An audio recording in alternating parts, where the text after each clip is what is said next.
You're listening to First Contact, Stories of the Call Center, a podcast brought to you by Noble Biz, your all-in-one contact center solution.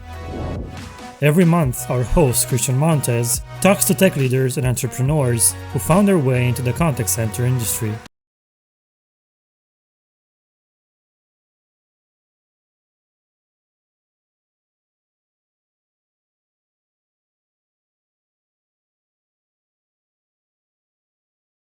All right. Hey, everyone. Welcome to another episode of First Contact Stories of the Call Center. We're super excited today to have one of our friends join, Rob Bayer, president of Anomaly Squared. He's been an executive for over 25 years in the contact center space. And look, he's responsible for the overall strategy, direction for Anomaly Squared, which provides call center services for over 20 plus mortgage groups with an emphasis on speed to lead and driving high contact rates. Rob, welcome to the show. Excited to have you. I'm excited to be here, Christian. All right. Well, look, the way we always start this show, for those of you that already know it, is, look, we want to know how you got into the space. We know you didn't wake up one day and said, oh, that's my dream job, even though it may now be. So tell us about your journey. How'd you get into the space in the first place? Well, it's definitely my dream job now. I mean, there's no question. It's been really, really good to me. So interesting story, right? I was paying my way through college as an EMT. I was a medic on an ambulance. And and so a call center company back in 1995, they came to our area in Parkersburg, West Virginia. And what's interesting is at that I didn't even know what a call center was, right? I just saw, hey, there's this new company coming in. They're offering jobs, and at that point, I was a college student. They were paying, I think, Christian, it was $2 or $3 more an hour than I was making to be an EMT. And don't get me wrong, I love being an EMT, love being in the service industry. But at that point in time, I was thinking, I could work 10 less hours a week and make the same amount, which means I can study more. I can, probably hopefully do better in school. And so that's how I got my start. I was an agent there for about a year, became really good sort of colleagues with one of the site managers there, and they were expanding. They were opening offices in Ohio. They were opening offices in Kansas, North Carolina, and I got the question, hey, do you want to help us manage, right? Do you want to help us run these centers? So basically, I picked up my family and moved to Portsmouth, Ohio. Within a year there, I was running that site, and sort of the rest is history. I've never 30 years now almost. So it's been an incredible career. Met a lot of really good people along the way. So I'm glad just by happenstance I was able to get into the industry. So it's interesting that you started as an agent, right? Like many do. And then you stayed, right? We know that there's turnover and churn in call centers like crazy. And being able to be in a business where we find a lot of leaders that say it's not really conducive to always being really good at training and building up the future supervisors, the future managers, and some businesses do it better than others. So how did you get from being on the agent side to now obviously being the president of a company? Talk to me about that transition. How did you decide, like, this is the place to be? Not only that, but then that opportunity, how did that progress over time into now being the leader? Yeah, it's a great question. So I was working part-time as an agent, and this company that I was working with when I first started, they always promoted from within. And what they would do is the better agents, sometimes they would allow them an opportunity to hop off the phones and go coach, right? They would let us go coach other agents. And so I was asked to coach a couple of times, and I fell in love with it. I love coaching. I've coached girls basketball for many years. I love interacting with people. I love training, and I love seeing the light bulb go off for people. And I think really what happened for me was through this process, they keep asking me to go on the floor more often and more often and more often. So I must be good, right? And so then again, I was asked to go to relocate and open up a center. And it just really became part of who I was. I was very passionate about it. And so as time went on, I just continued to sort of succeed at each level. And to be frank, what I figured out really quickly was surround yourself with people to get you to that next level.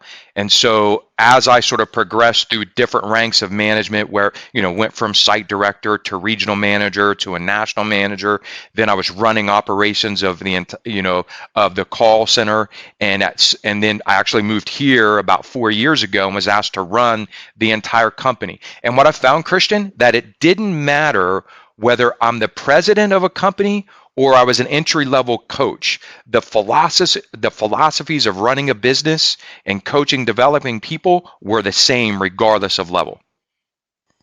So it's interesting you say that, because there's always this piece of leadership where people go like, well, I'm not a leader, or how do I become a leader, or how do I make the decisions of running a company? How different is that? And there's perceptions of leaders that roll up their sleeves and you kind of see them in the trenches, and you see them there going like, wow, they're really involved and really transparent, really participating. And there's others where it's kind of like, I'm looking up and it's like, yeah, there's several filters to get to there. So when we talk about leadership of both the kind that you saw going through your journey to where you are today versus how you now obviously manage your leaders and build the future leaders, anything you learned along the way or things that you'd recommend for anybody else that's looking to progress their journey? And how do you become a leader? What is it that you did as a leader? Or what are things, like you said, that are they're universal regardless of the role? Yeah. So I think a lot of people, I would say 20 years ago or longer, thought leadership was you had to be the ultimate salesperson. You had to tell people what to do and sort of hold everyone accountable. And what I've actually found is, for me at least, right, it's the opposite. And so I think regardless of position I've been in, I learned early on that diversity in counsel, unity in command was probably a really good philosophy to uphold regardless of your position. So what does that mean? Like I was saying earlier, surround yourself with really good people, empower them, engage with them, ask their opinion, get them involved in all the processes. And, Christian, I really think being a leader isn't just pulling people behind you. You're the lead dog on a sled, right? It's actually, if you think about it, the person operating the sled and the Iditarod, they're behind all the dogs, right? And they're letting the dogs sort of lead them. And I think for me, a key component of good leadership, or at least my style, has been I seek the counsel of all those who work with me every single day, because there's no way I know it all, right? There's no way I have every single answer. And so you've got to have those kind of people. And I want to just say this. I think the fact that I moved up through all the different positions within a call center industry has allowed me to understand and appreciate the value of each one of those individual sort of positions. And I think it's allowed me to understand that I have to seek out and engage with all of them to find as many answers as I possibly can. What's so great about that transition is, you have a lot of career leaders, right? For a long time, they've been in leadership positions and they move from company to company as leaders when they get to a certain level. But there's that piece that gets them into leadership at some point. And your journey took you through a lot of individual roles, which gives you a lot of different perspectives, right? Mm-hmm. And I guess through those perspectives, in retrospect, when you reflect back on that and you try to internalize, what did your experience feel like and look like in each of those roles? And I'm sure that for you, since you excelled and moved through them, not everybody can do that, right? There's people that are really good into moving into leadership, and there's other people that are really good into being individual contributors, right? They have no interest in being leaders. Maybe they don't have the skill set for it. Maybe they just don't want the attention. They don't want to participate in that, but they're really good at certain stuff. So from your side of it, obviously retention in the contact center space is huge. How do you see, through your leadership and even through your time, maintaining and I guess you could say creating the enthusiasm and people wanting to stick with the individual contributor role, because it's a necessity in a business. Mm-hmm. Not everybody can be a leader, but then also being able to go, this is how I also still have a bench of leaders for the future. Anything that you've been able to see in balancing that aspect of it and still obviously reducing churn? Yeah, I think, I think it's understanding. First of all, I think it's communication with each one of your employees, right? Understanding what their goals are, what do they want to accomplish, where do they feel comfortable. the individuals who are really good at their job or their task, but yet don't want to necessarily push forward and take on more responsibility, they're just as valuable, in my opinion, as the person who is hungry. It's always looking to do more and always, seeking, the next sort of opportunity. And so I think for me, it's the root starts with how do I communicate with each person who's in those different positions, and it's a collaborative effort. And I'll say, I've been extremely fortunate within all the different companies I've worked with, which it's not really been a lot. It's probably only been 5 or 6. I've always had great mentors who took that same approach and sort of, now, I wouldn't say necessarily, they don't necessarily take you under the wing, but they're incredible communicators. And that communication includes asking questions, includes engaging, includes, making me feel empowered to control my journey, right? And then also understanding that if I got to a certain point and I was really good at it, I'm okay, right? And so I think that's really important, that we make sure every day we're communicating with our employees, making sure that regardless of what their aspirations are, that we are empowering them, that we're making them feel a part of the process, and that regardless of position, whether it's a janitor or your CFO, every person has a critical role. And if they all come to work and they appreciate, they understand that their role is appreciated and valued, then you're going to reduce that churn. Yeah, I couldn't agree with you more. And so kind of let's pivot over to where you are today with Anomaly Squared. Let's talk about what is Anomaly Squared? What do you do? Who do you service? Who's your customer? And where are you at today as far as being able to service customers? Yeah. So Anomaly Squared is about 12 years old. We sort of became a company because the owner, the one who started it, 12 years ago, prior to Anomaly Squared, he had a mortgage company, and one of his biggest challenges was, getting his loan officers to make the right number of attempts when they had a lead, right? And so they just, they make an attempt, and then they would just let that lead sit. Or, they move on to the next lead, the newer lead, which they thought had a higher propensity to convert. And so, he decided, well, why not? He had a call center background. Why can't I use call center agents to make this initial outbound dial, make this initial attempt, and then warm up the lead and transfer them over to the loan officers? And so the idea was twofold. One is leads aren't cheap. I want to maximize every single lead. I want to maximize the connection attempts and contact rates. And then I'm also going to increase my loan officer retention rates, because now, guess what? They're not doing all the cold calling. They're only receiving those warm leads, so your retention rates go up. So that's sort of how Anomaly Squared came to be. And since then, we've sort of used the same philosophy in the insurance markets, right? We do a lot of warm transfers, qualification calls for insurance agencies, health enrollment, PNC, verticals in that nature. We've also recently, for the last, I would say, 6 or 7 years, worked in a patient recruitment space. One of the feathers in our cap, one of the things I'm most proud of is in December of 2020, we facilitated about 50,000 inbound calls for people who wanted to participate in a COVID clinical trial. Right. So in a way, I feel like there's a connection between us, Anomaly Squared, and the fact that, hey, we found vaccines, right? I mean, we didn't find it, but we were part of that process. And so there, it's really nice. And so I came on Anomaly Squared about 4 years ago. Great business model. Like I said, insurance, mortgage, patient recruitment, they were our bread and butter. And since then, I feel like just like, you want to hedge your bets, you want to diversify your portfolio, right? I began to understand and see that, for us at Anomaly Squared, we need to diversify what we do. We need to get outside of these verticals and become, specialists in other markets. And so now we are doing appointment settling. We are doing order processing. We are taking inbound calls for different types of companies. And so again, it's allowed us to sort of offset the volatile market right now. I mean, we know the mortgage industry is tough right now. Nobody's fault other than just, hey, the interest rates are high, the cost of building homes are high. And so, so how do we sort of stay afloat then during these times? We diversify. So it's interesting that, a lot of times when something disruptive happens, it can force you to change. Sometimes you Mm. see the writing on the wall and you anticipate that and you start to make that change early on.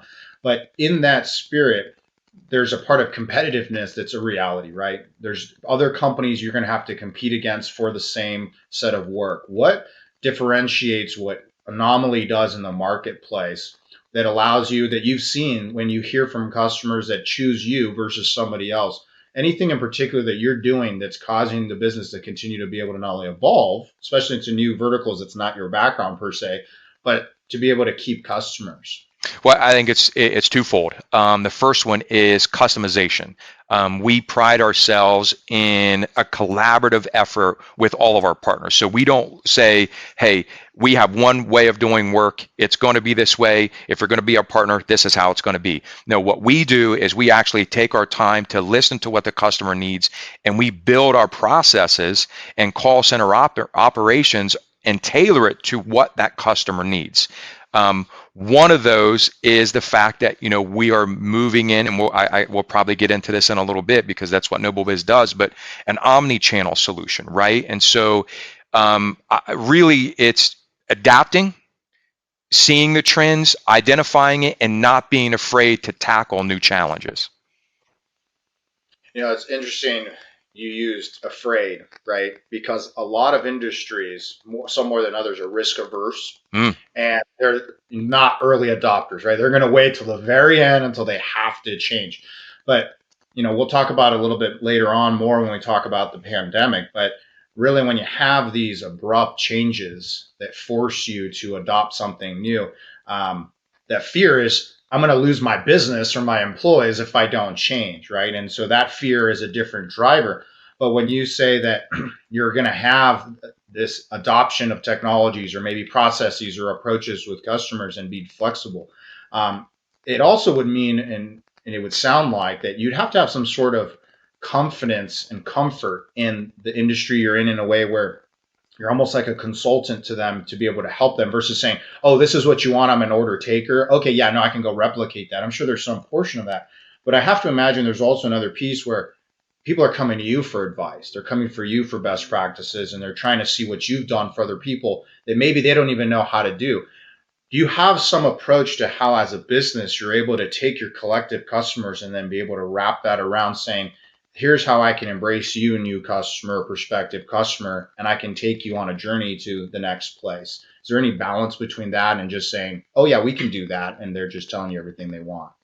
Right. Well, there's two schools of thought. There is, specialized, stay in your lane, be really good at what you do, right? And that's important. And I really believe that that needs to be the backbone of who we are as a company, right? Because if you get spread too thin, then what happens is you begin to perform a poor service for the ones where you've been really good, or you take your eye off the prize, so to speak. But I think there has to be that balance, right? And I think, we mentioned the word afraid. I don't know that people are afraid. It's that you've got to dip your toes in other areas and see what you can do. And so I think for us, I'm really lucky that I have the depth of experience within Anomaly Squared from team member standpoint. My site director has 20 years of experience. My compliance manager, she has 9 years of experience. My coaches on the front lines, most of them have 5, 10, 15, 20 years of experience. And so what that gives us is that ability to have communication internally. And by the way, I was very serious when I said I rely on my employees to sort of tell me whether I am crazy or not. Can we do it? Are we capable of doing it? And I have to listen to them, right? And so I'm lucky in that my managers are honest with me. They're straightforward, and they don't tell me what I want to hear. They tell me what I need to hear. Because if we don't have that, then I don't have the ability to make the right decisions of what direction we need to go. You know, it is so important on that last note you made about telling you what you need to hear versus what you want to hear. I know that that seems like a simple phrase, but most businesses, most leaders that have that relationship where you kind of have to feel like you have to filter things or you kind of have to create the story that that fits the narrative they want. That approach that some companies have, right, is so different than what you're talking about, because you're not only talking about transparency and communication, but you're also accepting the fact that you're not the know-it-all. You don't know everything. You don't have all the answers, but you also have to be decisive, right, in decision making, because then you can't have a bunch of people all saying, I want to do something, and it's different. So let's kind of around this piece on leadership, around decision making. And you said earlier something really important about empowering people. Um, I'm assuming not all the decisions have to go through you, and you have to obviously enable your staff to do that. Anything around leadership specifically that you've learned or that you share with your team around being able to make decisions so they don't just sit there in the data forever and then die on the vine? Yeah, well, I'll say a couple pieces to this one. I've been in about, I want to say close to 80 different call centers over the last 30 years. Now, I didn't necessarily run all of them, but when I was running them, I realized early on that the two most important people to me in a call center was the second in command, and then my lead administrator or lead organizer, however you look at it, right? And the reason is because I can only work so many hours in a day. But without those two pieces who could continue the story when I wasn't present, I failed, right? And so what I realized early on is that I'm only one person. Without key contributors, I can only do so much. I can only get so far, and I can only think so, I can only do so many things outside of what I'm doing in a call center. And then, the other one, as far as decision making, right? And I think the key is open communication and consistent communication. And so what I mean by that is, am I consistently engaged with those decision makers so that I understand their thought processes and they understand my thought processes? And if we're cohesive in that situation, I feel confident that when I'm not around, they're empowered to make decisions, and they also understand what I'm kind of looking to, what I want to take place. And so there's a lack of fear of making a bad decision because of that consistent daily two-way street of communication. Yeah, it's great to be able to have an environment that enables that, because I think there's a lot of fear around making mistakes. It's going to cost me my job, and that's not to mean that mistakes couldn't cost you your job, but there's the different types of mistakes, right? There's the mistakes because you keep doing them over and over and you're not learning from them, or you're not doing any due diligence to try something different, or it's the byproduct of being different, trying something different, trying to innovate. You're going to make mistakes, right? The light bulb wasn't invented on the first try, right? There was a lot of mistakes that were made until you actually came up with the genius idea. So as we shift from that, I know earlier you had mentioned omnichannel, right? And we've been talking about omnichannel forever, right? The concept of omnichannel has been around for a long time. Everyone's been talking about it, but you're saying that now you're kind of moving towards adopting that. Now, when we talk about omnichannel, there's a lot of different medias you can leverage today. What in particular medias are your customers asking for, or are you trying to move them towards when you are talking about the verticals you're servicing right now? Where are you seeing that trend going, and what are you adopting? Yeah, so I kind of, there's two sort of catchphrases that are pretty big right now. One is employee engagement, and the other one is customer experience, right? But I like to look at both of those and one and the same, and really convert the words experience and engagement into the word empowerment, right? Employee empowerment, customer empowerment. And what I mean by that is, are we allowing the customers to determine the way they want to communicate? Right? What is the best way for them to communicate? What are they most comfortable with? We talk about the different demographics. My father wants to pick up the phone. My son will not pick up the phone, and he's only going to text. And so I think one of the keys to the future of the contact center space is, are we giving those customers the option and empowering them to communicate the way they want to on an individual basis? The reason is because the more we empower them, the more likely they are to make a positive decision and impacts us. And I'll use this sort of analogy. So Christian, if I say, today is election day, right? Today is the polls are open. And one of the most important things we want to have happen is we want as many people in the world to show up and vote as we possibly can. We want the nation to have their voice. Well, I can take this approach two different ways. I can say, Christian, we all need to do our civic duties. We all need to get out there and vote. It's part of who we are. It's America. We need to participate. So make sure you get out to those polls and vote. Okay, that's one way. Or I can say, Christian, out of curiosity, do you plan on voting today or in this upcoming election? So do you know that I will increase the likelihood by 41 or a little bit more than 40% by asking you the question versus telling you it's our civic duty to get out there and vote. And so how does that correlate to what we're talking about? I have a better chance of engaging with that customer if I'm empowering them to communicate the way and the way in which they want to communicate. It's interesting on that approach you gave, because I'm going to give you a quick little story from this week. I made a purchase for something, and they gave me preferences at the beginning of how to communicate with me. And one of them was SMS. Like, yeah, would you like to get a communication post this initial transaction with SMS communication? I said, yeah, sure, why not, right? Even though I get a lot of SMSs for stuff I don't want, this one I was like, this could be useful for me. And so what was interesting, it was a purchasing of a product, and then it was the delivery of the product. And what was a little bit different about this approach that I've seen in the past is I was notified when it was shipped, which was fine. That's kind of standard. It gave me the tracking information, which was great. Then it allowed me to actually track where the package physically was on a map, which was kind of cool. And then once it was about to be delivered, it said, just so you know, it's going to be delivered shortly, right? And this is just notifying me via SMS, and just keep an eye out for it. And it just so happened that day I was kind of forgetting what I was going to do, that the package would be sitting out in the front of the house. And I didn't want that to happen. So I rearranged my day to make sure that I was there for that time frame. And thankfully, it showed up during that time. And literally, as it was being delivered, it says like, hey, just so you know, your package here. I'm like, oh, that's great. And then afterwards, it says like, hey, can you check the package, make sure everything's good? And if it's not, here's the instructions to return it right away, or how to get it resolved, right? So they were already anticipating that, hey, guess what? Sometimes stuff doesn't show up as it's supposed to. Yeah. And it made it simple. And what was interesting, unfortunately, one of the items was damaged. And so right away, I was able to send that stuff in. I took photographs, I sent it back in, and it was good.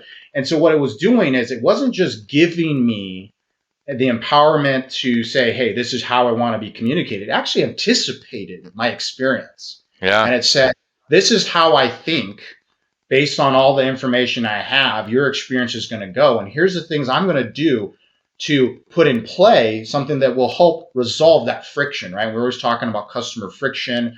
And then for me, also lifetime value. I'm going to be a much loyal customer to this company, knowing that they know stuff doesn't always go right.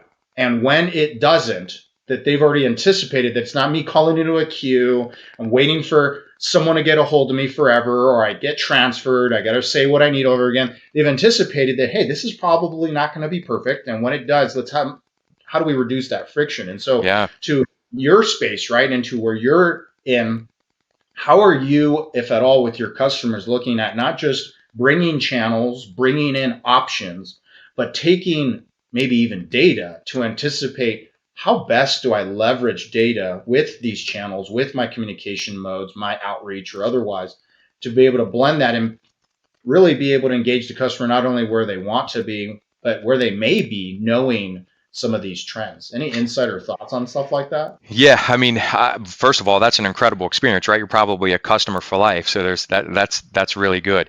For us, the data tells the story, right? And so there's two ways to sort of look at it. It's how are we taking the data that our customers are giving to us and providing the right analysis back to them so they can make decisions, right? And so one example is, in the mortgage industry, they buy leads. Which lead source is the best, right? And so by using a call center, you're able to identify and analyze that data at a much faster rate because you're reaching out to so many more people. So now we can go back to our partners and say, hey, by the way, you've got these 4 different lead sources. This one is the best.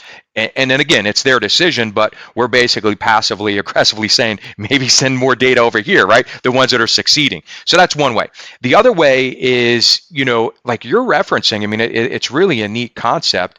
Call centers are a little bit different, right? It might be a little bit more difficult for us to truly understand the full experience. Now, from a patient recruitment side, we can use this one as an example.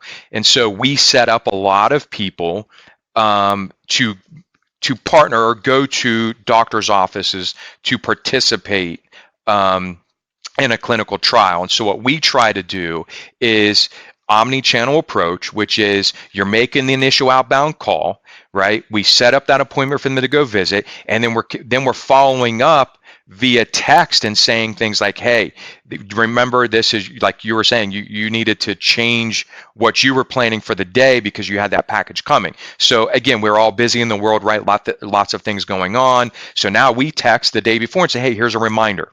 And within that reminder, we'll give them sort of, different links that they can go to double check the address, double check the name of the site, double check the doctor, what's the study for, and then sort of outline the sort of the process that they'll follow or they're going to go through at the doctor's office. Now, prior to having an omni-channel, you just called and you hope they showed up. Right? So now we're able to leverage those different types of communication, not only just the text, but also an email. You can email the links. You can do whatever is necessary to make sure that you're preparing the customer, the person that's participating in a trial, with the best possible experience. And so I think we've got to constantly evolve those processes. Yeah, and I think what's interesting is a lot of times when people adopt these technologies, they live in silos, right? I have my group that does SMS, my group that does web chat, email, voice, right? And then when it comes to reporting, managing, you have these silos. But then what people, you think about that friction for the customer, right? If you're siloed, it's probably likely that the customer, when they engage you, or even their experience, is siloed in some ways, right? Mm-hmm. And so to create that uniformity, you have to be able to go in there and say, okay, if I am going to make the call, when and how should I make the call? How many calls do I need to make? Who do I need to make them to? Because you have a finite amount of people. You can have a database. If, let's say, you have a big list of people you need to call that day, you're not going to get through everybody right now. So you got to maintain productivity throughout the day. So you have to look at your data and say, who do I need to dial and when? How many times I need to dial them? Is it only people I haven't dialed or people that I've already dialed, right? How do you start to mix and manage those things? And then as you progress through that, in that interaction, do I just finish it with a voice? Do I send them an SMS or an email during or after that transaction? Do I send them something as an ongoing thing, like you said, as reminders? Yeah. Maybe I have an offering of web chat, and for some reason I can't service that person. How do I reduce the least amount of friction with that customer or patient or whoever I'm talking to? And maybe I need to get them to a phone call because web chat's just not working for them, or whatever it may be. So it's also being able to look at not just the medias, but a plan on how you intend to use those together in that journey. And then when it's not working, be open about it and say, all right, what do I need to change? What can I modify and do so? When it comes to the future, though, what are you seeing as technologies or mediums that you're going to look to adopt, you're starting to adopt, or even seeing, maybe what's coming down around the corner that the industry is moving towards? Well, I think it's the omni-channel approach. And, you mentioned siloed, right? Most companies, to be frank, are siloed. They're dialing or they're outbound, their voice is in one channel, texting is in a channel, chat is in a channel, and so forth. You go down the line. The problem with that is just what you were saying earlier is I have no customer history. I have no idea of what's taken place. If I'm on the dialer and I'm making outbound dials, I don't know how many texts have happened. I don't know how many texts have occurred. I don't know what types of communication has taken place. Where omni-channel really, it solves two issues, Christian.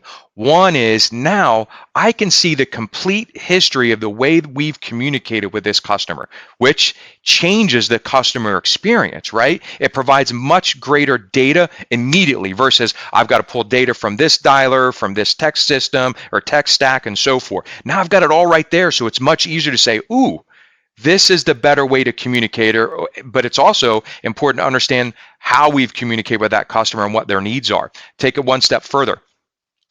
Employee satisfaction, right? We were talking about employee retention earlier.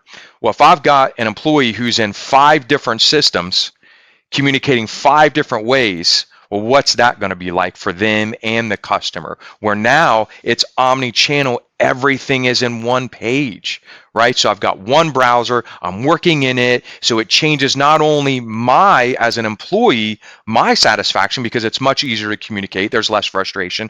It also changes that customer's frustration levels and sort of reduces them as well. And so I really think that over time, and we're migrating this way, I mean, is that omni-channel solution that is in one system that really provides optimum customer experience and employee engagement. So how would you say that actually impacts remote work, right? When it comes to remote work, how does the omni-channel experience affect that, if anything? Well, everybody takes remote work a little bit differently. Some people, some companies allow agents to use their personal PCs. Some companies may send, equipment out. Right now, what's happening, Christian, is a lot of companies are allowing people to use their personal PCs. I've got a laptop here. I think it's 12 inches, right? How in the world am I going to be able to do all those different types of communication on this small laptop, right? And so I think omnichannel is improving that sort of employee experience, because now everything sits in there and I can see it, it's visible. I think ultimately from the remote standpoint, if you're not providing, I guess I'm sort of losing my train of thought here. I guess what you're really trying to ensure that occurs is that employee experiences the least amount of frustration as possible to reduce your churn, right? And so we already know call centers have a high turnover. Why add to the problem, right? So we need to consistently find ways to find processes, systems, tech stacks that make the employee's experience as strong as it can be. This is James. James is a contact center manager with a passion for philosophy and hiking. As a kid, he made a promise to himself that he would always follow his passion. Today, he ponders on the thought that this promise is probably the best decision he ever made. Today, James loves his job just as much as he loves hiking. So much that he sometimes brings the scent of fresh pine and the tranquility of the mountain streams back to the office with him. With Nobel Biz as his company's provider, James found the necessary peace of mind to finally bridge the gap between his passion and his work. By choosing to partner with the promise-keeping voice and software provider of the industry, contact center technical issues, downtime, and poor customer experience are now a thing of the past. In an industry ruled by uncertainty, Nobel Biz combines balanced pricing with the highest quality, topped off with outstanding support. But above all, Nobel Biz delivers peace of mind to contact center managers and owners. And for the first time, James hit that sweet spot of focus and confidence that is allowing him to take his business to new heights of profitability and success. After all, you know what they say, promises are the uniquely human way of ordering the future. Nobel Biz, the promise keepers of the industry.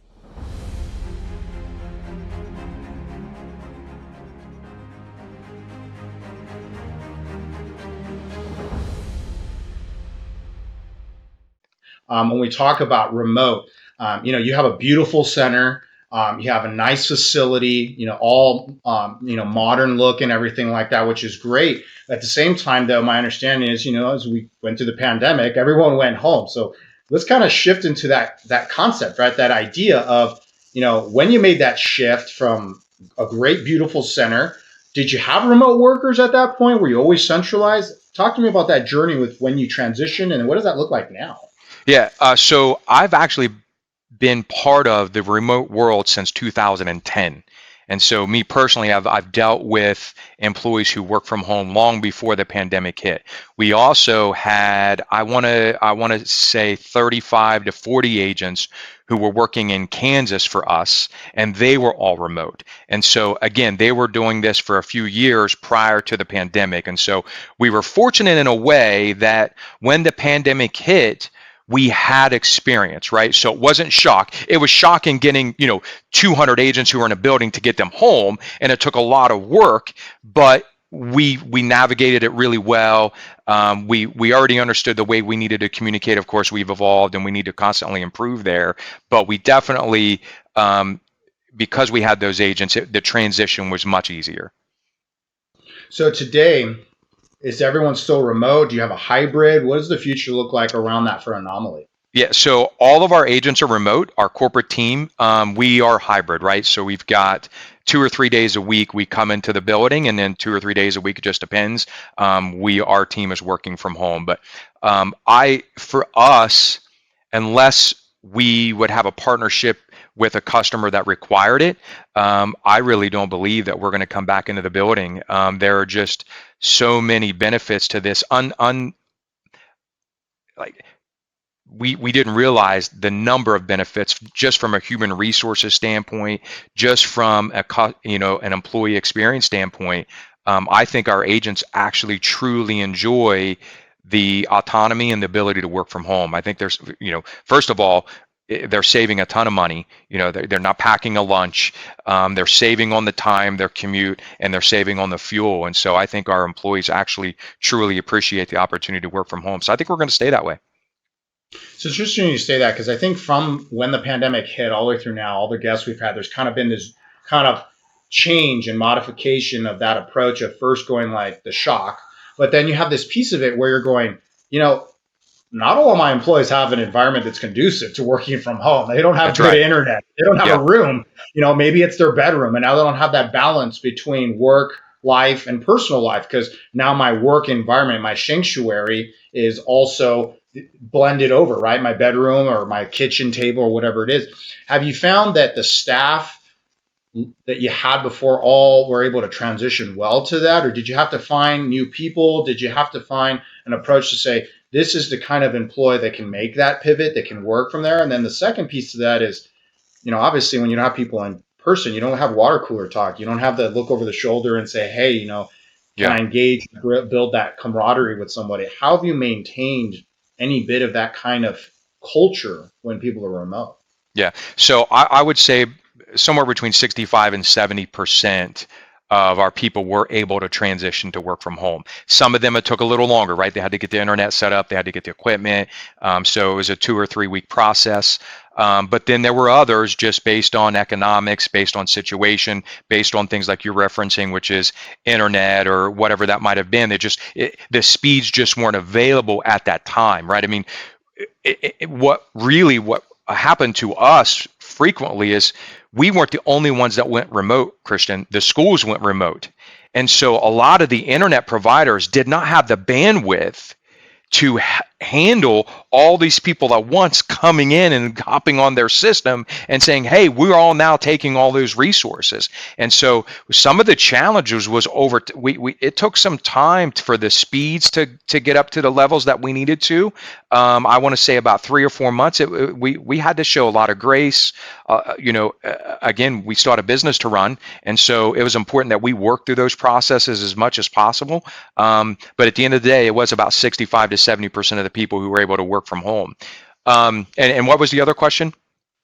About culture, about creating that engagement between staff when they're all remote and disparate. What is it that Anomaly does and what you've done during the pandemic to now to keep that going? Yeah. What's so funny is how important was water cooler talk to our world for the longest time. I mean, if we're a supervisor, we were like, no, water cooler talk, be productive, get back in your cubicles, do all those things that you need to do to be productive. You got jobs to do, right?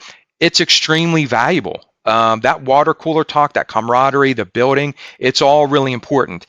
So what we've done is a couple of things. One, we use multiple channels of communication. We use Slack, right? And so we have different channels within Slack. I mean, we've got one channel that is nothing but employee recipes. So everybody shares different recipes and they talk about their food. They show pictures of the food that they're cooking. We have a fantasy football league. There's a chat there that everybody sort of talks a little bit of smack throughout the day. So we create these different channels to bring those communication pieces together. The other one that we do that I think is really important is we do breakout sessions. And so what we do within these breakout sessions is a few days a week, we'll take a group of 15 agents and we'll spend 15 to 20 minutes with them. And initially it is a training session, right? It's 50% of the time. So 10 minutes, 12 minutes, 13 minutes. We're just talking about, hey, how do we provide the best customer experience? Here are some tips and tricks to become the best agent you need to be. And then we just talk. We just let people talk about get to know one another, and it becomes a legitimate sort of team building experience that we do 3 or 4 days a week. Why is that important? Just what you're saying. We have to build the culture.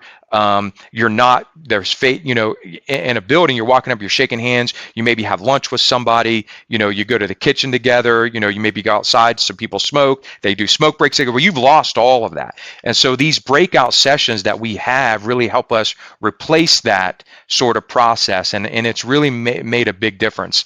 The other one is we do town hall meetings. And so I head these up, and what I'll do is once or twice a month, I'll take 5 agents and we hop on a Zoom call and I let them speak, right? I give them the floor. What's good? What do we need to change? What do we need to improve? And the way I start that call is, nothing will be held against you. I want your feedback and you will not hurt my feelings, because we cannot get better if I don't know what you're facing and what we need to change. And so empowering those employees in that setting has really been beneficial to me, but I also think it benefits them because they feel like they're part of the process. And again, it's just another way to engage and make sure employees feel like their opinion and their circumstances matter. It's great that you do all of that and you really embrace the concept that you got to over communicate a little bit, right? Yeah. Because if you don't know what you don't know anymore, because that water cooler talk doesn't happen. You don't know if an employee feels isolated and alone. You don't know if people don't understand the culture, or they don't really know what's needed outside of the stuff that you do through supervision, management, coaching, training, and all those things that you would do, but now potentially differently. And so that kind of leads to mental health for a little while, right? Where people maybe didn't have the work-life balance. They maybe felt stressed about the pandemic, and obviously people that lost their lives. And then you have all these things that came. But then as you move towards it going forward, you have to start looking at, okay, well, how do we make sure that we have employees that, you can have some positive influence on their mental health, or you give them opportunities or places to go where they may have challenges. Did you run into scenarios on your end where that had to be a proactive approach from your business even to now? It sounds like some of the things you're doing help in that space for communication and having a place for people to go. But have you seen on your end that being able to help manage through that was important? And was there anything in particular that you may have done to help with that? Well, I'll use myself as an example. A year and a half into the pandemic, I realized that I can't work in my house every day of the week. I need to go to the building. I need to have that face-to-face communication, not just because I want to understand what my employers are doing.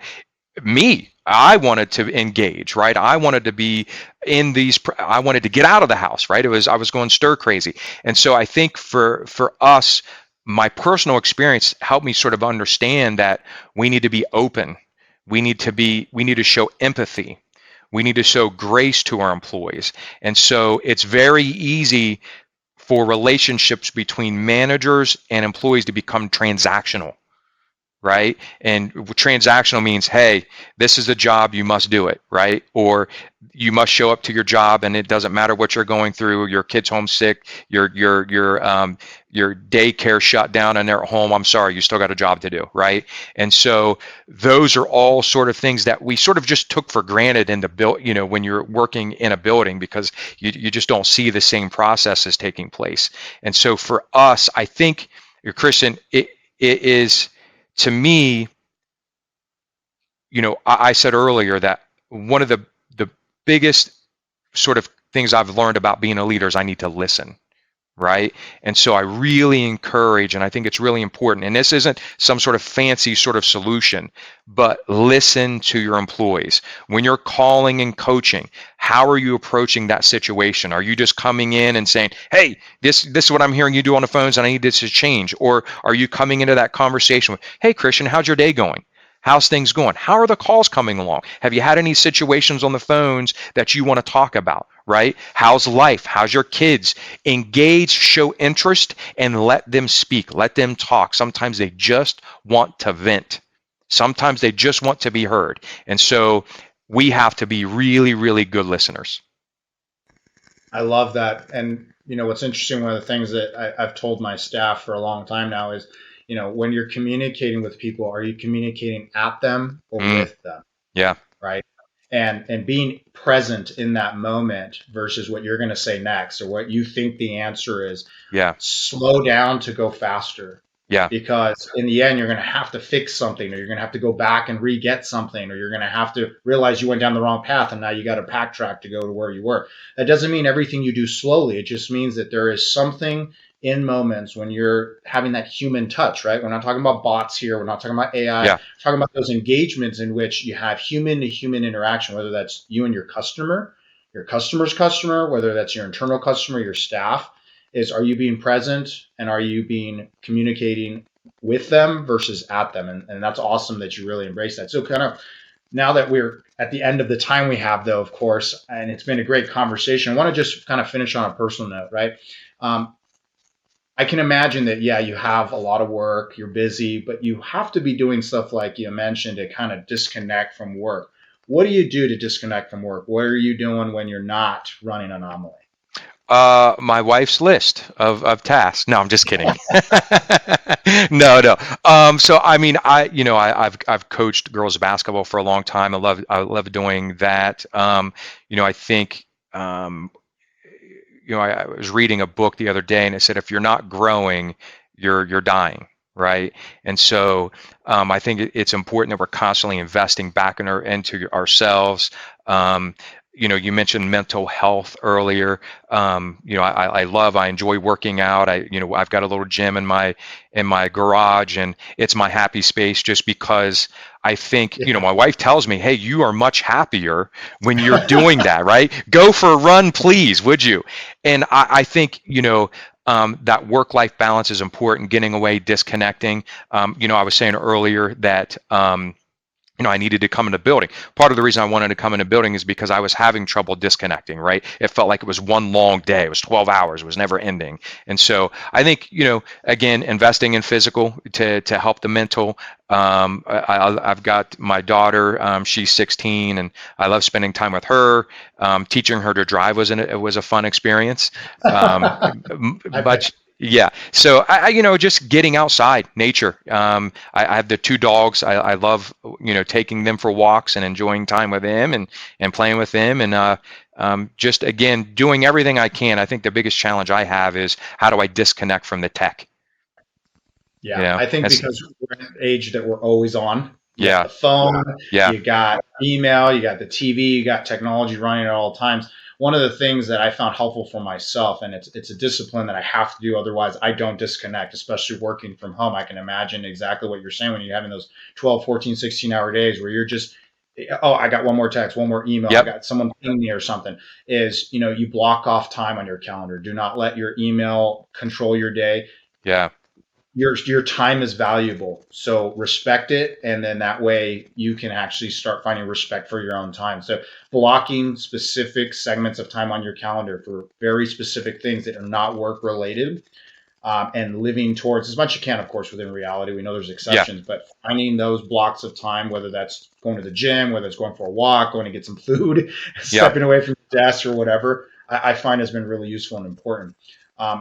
With that said, of course, right, there's going to be people that want to reach out to you. They want to reach out to Anomaly. They want to engage you and understand more about your business or even just your journey and about you. So how do people get a hold of you? How do people get a hold of Anomaly? Our website is www.anomalysquared.com. So pretty straightforward. It's funny how, I still sometimes am challenged with spelling the word anomaly just because you don't use it that often. But my email is rbaird@anomalysquared.com. We're on LinkedIn. We're consistently, social's important to us, right? And communicating and sharing our stories. So we're there. They can reach out to us anytime. We'd love to talk and love to chat and see if we can partner. Absolutely. That's great. And look, for anyone who wants to know more about Rob's business, about Rob himself, being able to connect, please reach out, engage. And obviously, for those of you who attended today, thanks so much for giving us some of your time. Thanks for joining again. First Contact Stories of the Call Center. That's Catch it. you next time. All right. Thank you, Christian.